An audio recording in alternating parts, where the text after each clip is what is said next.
Like, if you're gonna call me gnarly, what makes me gnarly is that all the risks that I take, I'm aware of. And I fully understand the consequences when I do. I mean, I play it up, you know, like the whole sketchy thing, because I need people to know that I'm unpredictable. You know, when they have me next to them, I want them to see, like, we don't know what this guy's gonna do. There we go. Yeah, Tiger Cianciarulo. Will you bring the water out there, though? Yep, I got one ready to go.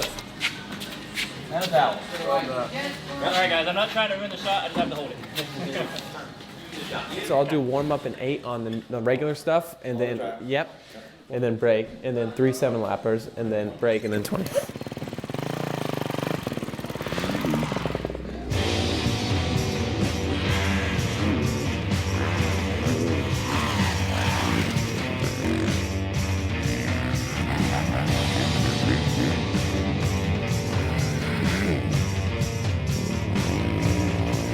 Oh, you're out of your mind.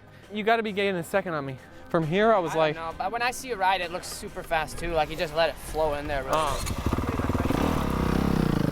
I think I had more fun in my warm-up on that track than I was like giggling the whole time. It was so good. Yeah. I told Ken, like, because we got down in the 55s, I'm like, and then he crashed. I'm like, we just need to do low 56s.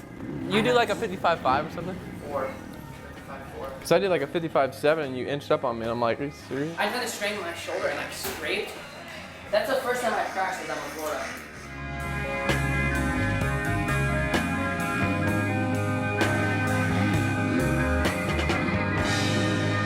Dude, honestly, this might be the sickest track I've ever ridden in my whole life. Wonderful. It looks like you're having a good time. Like, it's like unbelievable.